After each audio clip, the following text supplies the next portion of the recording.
Puji nama Tuhan, Shalom.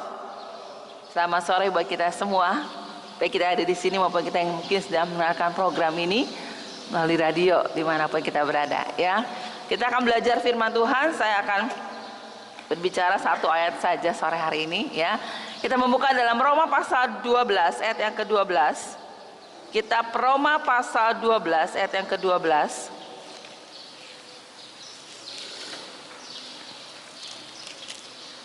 Roma pasal 12 ayat yang ke-12.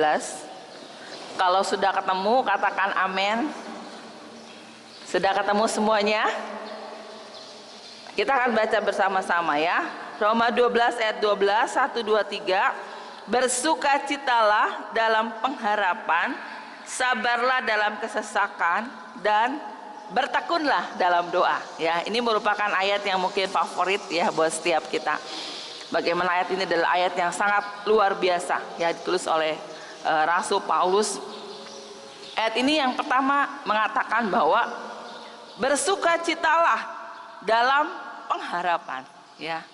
Di dalam kehidupan kita sebagai orang-orang percaya, sebagai anak-anak Tuhan, Tuhan mau kita boleh sungguh-sungguh senantiasa bersukacita ya. Filipi 4 ayat yang keempat mengatakan bahwa bersukacitalah senantiasa dalam Tuhan.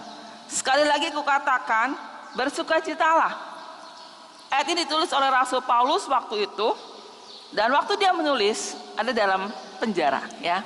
Bukan dalam keadaan yang bersukacita, bukan dalam keadaan yang nyaman, tapi waktu itu dia dalam kesulitan, dalam kesusahan. Secara manusia tidak mungkin dia bisa bersukacita. Tapi ketika dia di penjara, dia nulis surat pada jemaat di Filipi, dan tema surat Filipi adalah tentang sukacita ya. Dan Paulus mau di dalam kehidupan kita sebagai orang percaya, kita boleh sungguh-sungguh senantiasa bersukacita ya. Bukan hanya dalam keadaan baik, bukan hanya sekali-kali, tetapi senantiasa bersukacita. Sukacita atau bahasa Inggrisnya joy itu berbeda dengan bahagia atau happy ya, seperti itu. Sukacita itu berasal dari dalam ya. Sukacita itu diberikan oleh Tuhan. Sukacita itu berbeda dengan happy. Kalau sukacita itu tidak tergantung dengan situasi dan keadaan. Tapi kalau happy itu sangat tergantung dengan situasi dan keadaan ya. Tuhan mau di dalam kehidupan kita, kita sungguh senantiasa bersukacita, joy ya. Tidak ditentukan, tidak terpengaruh oleh situasi atau keadaan apapun. Dalam situasi apapun, dalam keadaan apapun, kita senantiasa bersukacita ya. Sukacita tidak tergantung dengan situasi, kondisi, atau keadaan, atau orang-orang, lingkungan di sekitar kita. Tetapi sukacita itu datangnya dari dalam, karena Tuhan yang memberikannya kepada kita ya. Sukacita itu datangnya dari dalam karena Tuhan yang memberikannya kepada kita. Sukacita itu adalah pilihan ya. Tuhan sudah memberikannya kepada kita.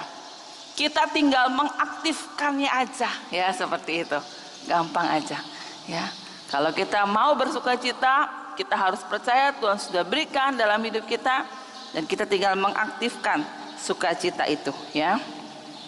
Firman Tuhan berkata kita harus bersukacita, dikatakan di sini dalam pengharapan. Karena kehidupan kita adalah kehidupan yang penuh pengharapan dalam Yesus. Dan firman Tuhan berkata pengharapan kita kepada Tuhan, pengharapan kita akan janji Tuhan tidak akan pernah mengecewakan. Itulah sebabnya kita bersukacita. Itulah sebabnya kita dilimpahi oleh joy ya. Karena kita punya pengharapan di dalam Tuhan. Pengharapan yang tidak pernah mengecewakan. Berapa kali mungkin manusia, bahkan orang yang kita percayai sekalipun pernah mengecewakan kita ya. Tapi pengharapan kita kepada Tuhan, pengharapan kita akan janji Tuhan tidak akan pernah mengecewakan kita. Itulah sebabnya kita harus bersukacita, joy ya. Jadi joy ini juga dikatakan bukannya sifat bawaan ya. Kadang-kadang ada orang yang suka ketawa ya. Saya juga suka ketawa ya. Belum tentu itu joy ya. Tapi joy itu adalah Tuhan sendiri yang bekerja dalam diri kita. yang memberikan itu sukacita sejati, dan kita tinggal mengaktifkannya di dalam hidup kita. Dalam 2 Korintus 8 ayat 1 sampai 2 kita bisa baca ayat ini. 2 Korintus 8 ayat 1 sampai 2.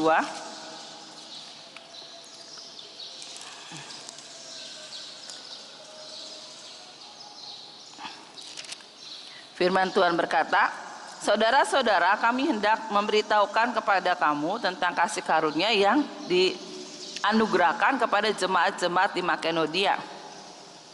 Selagi dicobai dengan berat dalam berbagai penderitaan, sukacita mereka meluap, dan meskipun mereka sangat miskin, namun mereka kaya dalam kemurahan. Ya, Rasul Paulus menulis ini dan menceritakan tentang jemaat yang ada di Makedonia. Dan kita bisa melihat di situ bagaimana waktu itu jemaat dalam penderitaan, dalam penganiayaan, dalam penindasan. Ya, rasanya nggak mungkin untuk mereka bisa bersukacita. Ya, mungkin mereka bisa mengeluh dan berteriak kepada Tuhan, Tuhan kenapa ini bisa terjadi? Mengapa ini umatmu, jemaatmu yang sudah sungguh-sungguh setia kepada Tuhan, kenapa kami harus ngalamin ini? Tapi tidak seperti itu. Firman Tuhan berkata bagaimana meskipun mereka dalam penganiayaan, tetapi mereka, hati mereka meluap dengan sukacita. Mereka sungguh-sungguh sangat dipenuhi dengan sukacita. Ya. Dan firman Tuhan berkata meskipun mereka itu miskin, mereka memperkaya. Mereka penuh dengan kemurahan. Mereka kaya dengan kemurahan. Dan mereka banyak memberikan bantuan-bantuan untuk pekerjaan Tuhan. Ya. Di tengah-tengah situasi yang sulit saat ini, mungkin sulit untuk kita bisa bersukacita. Ya, tetapi itulah yang Tuhan mau di dalam hidup kita sebagai orang-orang percaya. Bagaimana kita harus senantiasa bersukacita. Bersukacitalah selalu. Ya, dalam situasi apapun, dalam kondisi apapun, jangan sampai iblis merampas sukacita daripada kita. Ya, karena mungkin masalah yang ada, karena situasi yang ada, kita jadi kehilangan sukacita. Ya. Mari kita akan mengaktifkan sukacita itu, karena itu sudah Tuhan berikan dalam hidup kita. Di dalam firman Tuhan berkata, sukacita adalah kekuatan kita. Ya, joy is the Lord is my strength. Memberikan kita kekuatan, akan memberikan kita kemenangan. Kita bersukacita karena kita punya pengharapan yang pasti di dalam Tuhan. Itu yang pertama. Sudahkah kita bersukacita senantiasa dalam Tuhan, ya, tanpa dipengaruhi oleh situasi dan keadaan apapun. Hal yang kedua adalah dikatakan tadi Roma 12 ayat yang ke-12, sabarlah dalam kesesakan. Ya, Tuhan mau kita bersabar dalam kesesakan. Kesesakan ini berbicara bagaimana situasi yang sangat sulit. Ya, masalah-masalah yang sangat sulit. Ya, mungkin lebih hebat dari masalah yang biasa. Namanya kesesakan. Orang udah sesak tuh seperti apa ya? Sudah mau mati ya, seperti itu. Itu masalah yang sangat berat. Masalah yang sangat mungkin membuat kita tidak berdaya. Tetapi firman Tuhan berkata bagaimana kita harus bersabar dalam masalah itu. Kenapa firman Tuhan mengatakan kita harus bersabar? Kenapa Tuhan tidak berkata aku akan menjawab, segera menjawab? Ya, tetapi firman Tuhan berkata sabarlah dalam kesesakan.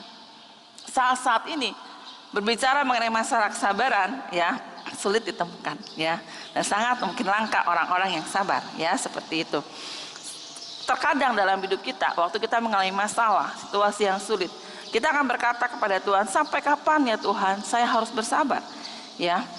Waktu kita dipertemukan dengan orang yang sulit, yang membuat kita nggak sabar, kita mungkin berkata Tuhan sabar itu ada batasnya, ya.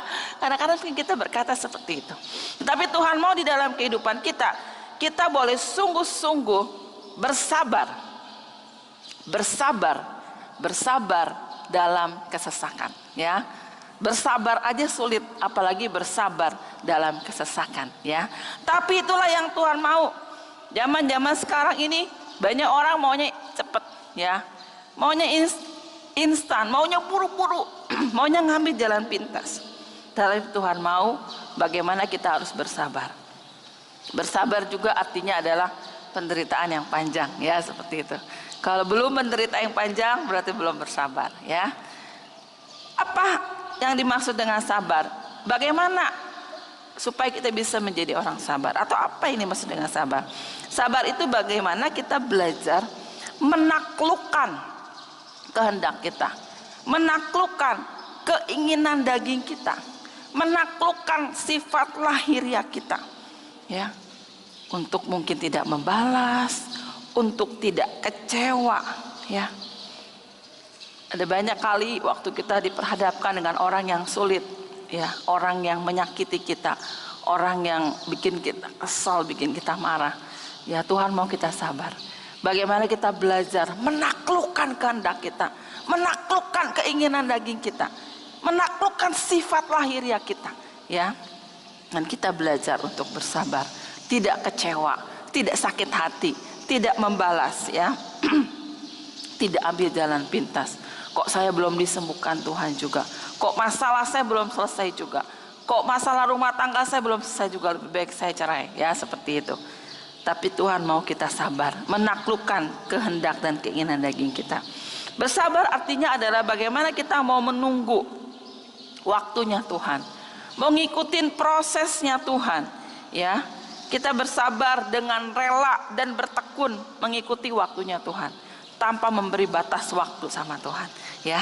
Bersabar dengan rela dan bertekun menunggu waktunya Tuhan, menunggu prosesnya Tuhan, tanpa memberi batas waktu sama Tuhan, ya. Jangan berkata, Tuhan sekali, 2 kali saya sabar, 3 kali saya nggak bisa, ya. Tuhan sampai akhir tahun, ya. Kalau Tuhan masih belum jawab, saya akan cari jalan sendiri. Itu namanya nggak sabar, ya. Orang yang sabar adalah dia dengan rela dan bertekun menunggu waktunya Tuhan, menunggu prosesnya Tuhan, ya, tanpa memberi batas waktu, ya. Mungkin saudara-saudara yang belum menikah, yang masih single saat ini, kita sudah berdoa, bertekun, ya, seperti itu. Tapi Tuhan bilang, tunggu waktu yang terbaik, aku akan memberikan jodoh yang terbaik. Mari kita belajar untuk ngikutin waktunya Tuhan, prosesnya Tuhan. Memang nggak enak, ya. Tapi daripada kita ambil jalan pintas, sembarangan kita pilih tanpa bukan pemberian yang terbaik dari Tuhan, kita bisa salah untuk mengambil keputusan, ya. Mari kita belajar untuk bersabar, menunggu waktunya Tuhan, rela dan bertekun, sabar menunggu waktunya Tuhan. Sabar berbicara bagaimana kita tidak mengeluh, tidak ngomel, tidak bersungut-sungut, ya. Waktu doa kita belum dijawab, waktu keadaan belum berubah, waktu orang belum berubah, orang yang sulit di sekitar kita, ya. Kalau kita masih ngeluh, kalau kita masih bersungut-sungut, ya, kalau kita mungkin masih ngomel, berarti kita belum bersabar, ya. Sabar berbicara bagaimana kita belajar tadi untuk bisa menaklukkan, ya, keinginan daging kita, nggak ngeluh, nggak ngomel, nggak bersungut-sungut. Sabar berbicara mengenai penderitaan yang panjang itu, ya. Kalau kita belum menderitanya panjang, berarti belum sabar, ya. Sampai kapan? Berarti belum panjang penderitaannya, ya. Dan Tuhan mau di dalam kehidupan kita, kita boleh sungguh-sungguh menjadi orang-orang yang bersabar dalam kesesakan kita, ya. Dalam semua permohonan-permohonan kita, sabar menunggu jawaban Tuhan. Kita sudah belajar dalam kebenaran firman Tuhan tentang Abraham yang menunggu 25 tahun untuk dia bisa memiliki seorang anak.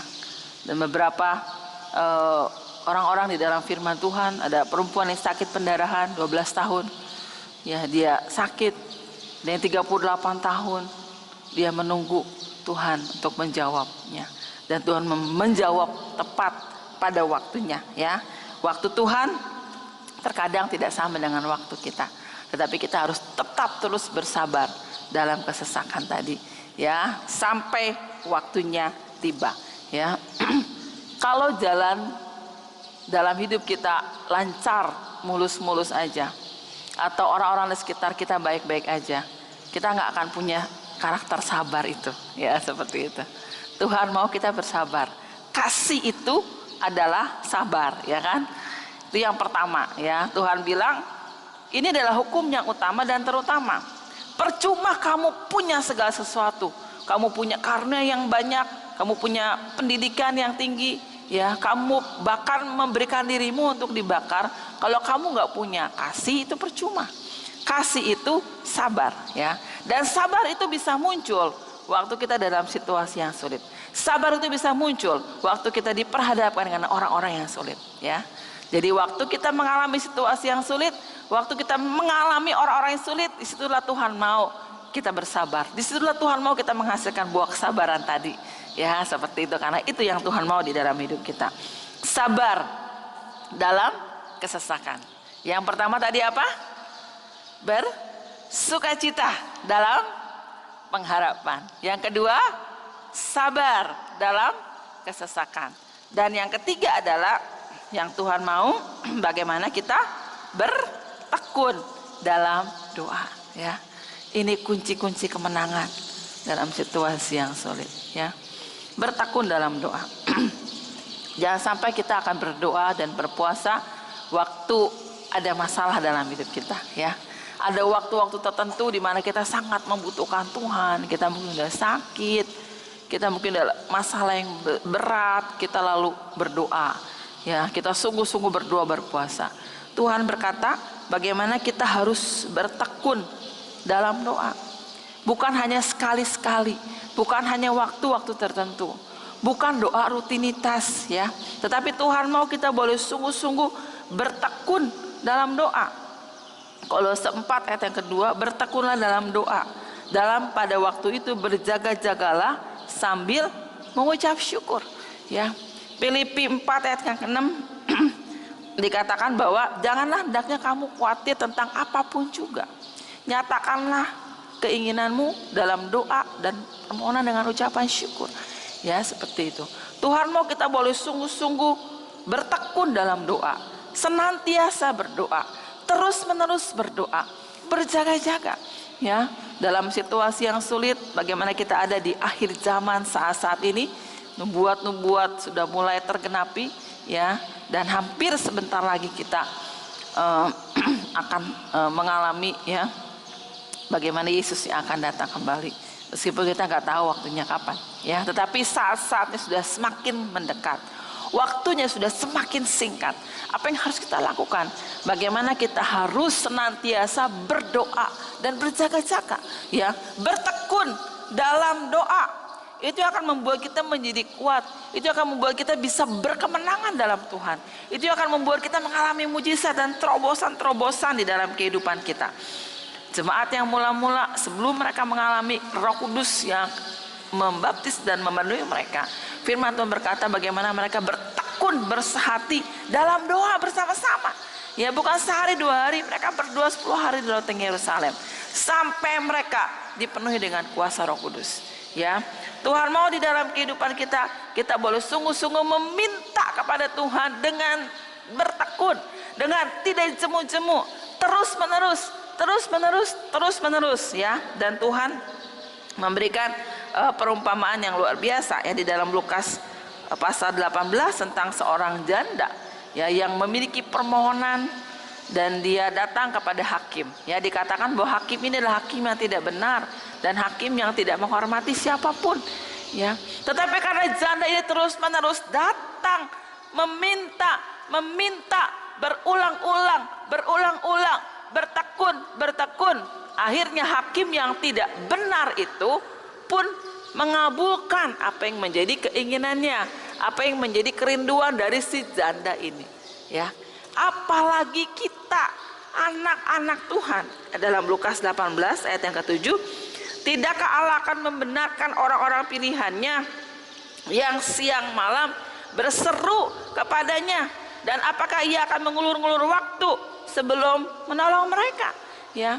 Kalau hakim yang tidak benar saja dia akan menolong, dia akan menjawab kerinduan dari janda itu, apalagi Tuhan yang penuh dengan kasih, yang penuh dengan kemurahan, yang sangat mengasihi kita, ya. Dia tidak akan pernah mengulur-ngulurkan waktu untuk menolong kita. Waktu kita sungguh-sungguh datang dengan ketekunan dalam doa kita kepada Tuhan, ya, terus menerus, tidak jemu-jemu, senantiasa untuk berdoa dan berdoa, ya, seperti itu. Ketika saya berdoa buat papa saya sangat percaya bahwa Tuhan pasti akan menjawab, ya. Saya sangat yakin bahwa Tuhan pasti akan menyelamatkan dia, meskipun secara manusiawi itu tidak mungkin. Tetapi saya senantiasa terus bertekun, berdoa dan percaya, ya. Dan saya menerima apa yang Tuhan janjikan. Waktu saya belajar untuk bertekun, bersetia, terus berdoa, terus meminta, sampai pada waktunya Tuhan menjawab doa. Ya, sampai kapan kita bertekun? Sampai Tuhan menjawab doa.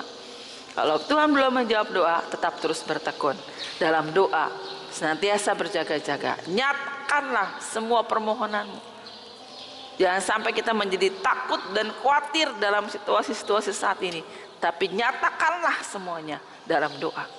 Berdoalah senantiasa, berjaga-jagalah dengan tekun, ya, sampai kita mendapatkan apa yang kita rindukan, apa yang kita butuhkan, sesuai dengan kehendak dan rencana Tuhan yang besar di dalam kehidupan kita. Ya, Tuhan mau di dalam hidup kita. Kita boleh sungguh-sungguh bersukacita senantiasa, ya, sabar dalam kesesakan, dan bertekunlah dalam doa, ya. Coba sekarang kita pakai gerakan dulu, ya. Bersukacita dalam pengharapan, sabar dalam kesesakan, bertekunlah dalam doa, ya. 1, 2, 3. Bersukacita dalam pengharapan, sabar dalam kesesakan, bertekunlah dalam doa. Ya, ini menjadi resep yang luar biasa, sehingga kehidupan kita sebagai anak-anak Tuhan boleh sungguh-sungguh mengalami kemenangan. Ya, kita akan merenungkan firman Tuhan. Saya undang kita semua akan bangkit berdiri malam hari ini. Haleluya Yesus. Haleluya.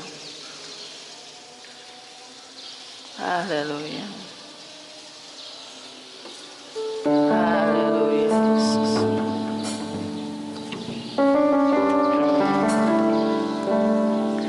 Haleluya Yesus. Haleluya Yesus. Amin. Amin. Tuhan adalah kekuatanku. Bersama Dia ku tak akan goyah.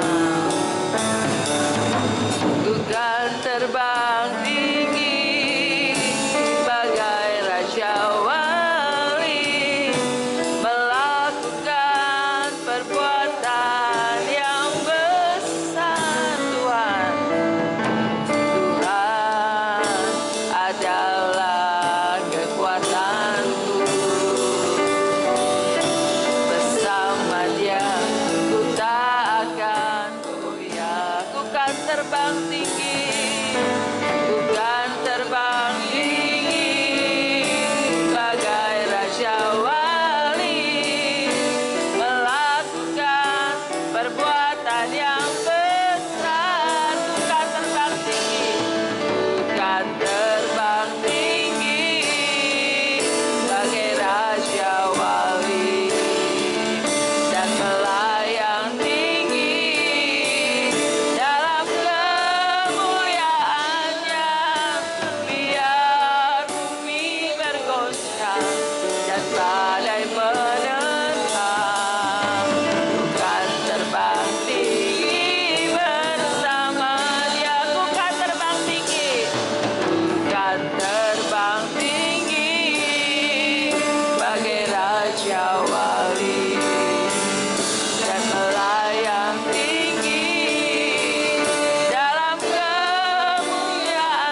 ya Tuhan. Yang meminta Engkau boleh sungguh-sungguh bekerja dalam hidup kami ya Tuhan. Memberikan sukacita itu buat kami ya Tuhan. Yang meminta joy, sukacita yang Tuhan boleh sungguh-sungguh menguasai kami. Boleh sungguh-sungguh melingkupi setiap kami ya Tuhan. Mari Tuhan tolong kami, supaya kami bisa mengaktifkan sukacita itu dalam hidup kami ya Tuhan. Sukacita yang berasal dari Tuhan, yang tidak tergantung dalam situasi dan kondisi, dalam keadaan apapun ya Tuhan. Kami tetap bersukacita di dalam Tuhan. Yang mau belajar dari jemaat yang ada di Makedonia, meskipun mereka ditindas, meskipun mereka mengalami penderitaan, meskipun mereka mengalami kesulitan dan tantangan yang mereka hadapi, tetapi hati mereka meluap dengan sukacita ya Tuhan. Bahwa kami itu terus-menerus meluap dengan sukacita ya Bapa. Apapun yang terjadi dalam hidup kami, bahkan di hari-hari ke depan, di masa-masa mungkin yang sulit yang akan kami lalui ya Tuhan, biarlah hati kami tetap meluap dengan sukacita yang berasal dari Tuhan. Haleluya Yesus. Jangan sampai iblis mencuri sukacita kami ya Tuhan. Biarlah sungguh-sungguh sukacita sejati dari Tuhan akan mengalir terus seperti mata air yang tidak pernah berhenti dalam hidup kami ya Tuhan. Kami akan bagikan, kami akan tularkan kepada banyak orang di sekitar kami ya Tuhan. Haleluya Yesus. Mari Tuhan tolong kami ya Bapa. Biarlah kami boleh menjadi orang-orang yang bersabar ya Tuhan. Orang-orang yang penuh dengan kesabaran ya Tuhan. Kami tahu ini tidak mudah, kami tahu ini sulit, tetapi kami percaya Roh Kudus yang akan memampukan kami ya Tuhan, untuk kami bisa menjadi orang-orang yang sabar ya Tuhan. Sabar dalam kesesakan ya Tuhan. Sabar menghadapi orang-orang yang sulit. Sabar menghadapi keadaan yang sulit. Ampuni kami ya Tuhan. Terkadang kami mau buru-buru, terkadang kami nggak mau ikut prosesnya Tuhan. Terkadang kami mau instan, terkadang kami mau cepat, terkadang kami mau membalas, terkadang kami mudah sekali untuk bisa kecewa dan sakit hati ya Tuhan. Ampuni kami ya Tuhan. Tuhan mampukan kami untuk kami menjadi orang-orang yang bersabar. Bahwa kami untuk bisa menaklukkan semua kedagingan kami. Untuk kami bisa menaklukkan keinginan lahiriah kami, kehendak kami sendiri ya Tuhan. Bahwa kami untuk belajar mengikuti apa yang Tuhan mau. Bahwa kami belajar untuk bersabar menunggu waktunya Tuhan, prosesnya Tuhan, tanpa memberi batas waktu kepada Tuhan. Kami percaya Engkaulah yang membuat kami bisa menjadi sabar, kekuatan daripada Tuhan. Dan biarlah kami boleh sungguh-sungguh bertekun dalam doa. Waktu kami takut, waktu kami khawatir, biarlah kami akan menyatakan itu di dalam doa kami ya Tuhan. Bahwa kami untuk senantiasa bertekun dalam doa dan berjaga-jaga. Bukan hanya pada waktu-waktu tertentu, bukan hanya pada waktu sulit kami datang dan berdoa, tapi biarlah kami boleh sungguh-sungguh bertekun, setia, tidak jemu-jemu untuk berdoa, berseru kepada Tuhan, meminta kepada Tuhan, sampai doa kami dijawab, sampai kuasa Tuhan dinyatakan, sampai waktu Tuhan untuk menjawab semua doa dan kerinduan kami ya Tuhan. Ampuni kami ya Tuhan. Kadang-kadang kami tidak sabar, kami mengambil jalan pintas, kami tidak mau menunggu waktunya Tuhan. Biarlah kami boleh sungguh-sungguh tetap terus-menerus bertekun dan setia seperti apa yang Tuhan mau ya Bapa. Kami percaya Tuhan, waktu kami sungguh-sungguh bersukacita dalam pengharapan, waktu kami bersabar dalam kesesakan, waktu kami bertekun dalam doa, kami akan keluar menjadi anak-anak-Mu yang penuh dengan kemenangan, menjadi anak-anak-Mu yang mengalami kasih Tuhan, kuasa Tuhan yang melimpah dalam hidup kami. Mari Roh Kudus, mampukan kami untuk kami boleh sungguh-sungguh melakukan kebenaran firman Tuhan dalam hidup kami sehari-hari. Terima kasih Bapa. Dalam nama Yesus kami sudah berdoa dan mengucap syukur. Haleluya. Amin. Puji Tuhan, Tuhan memberkati.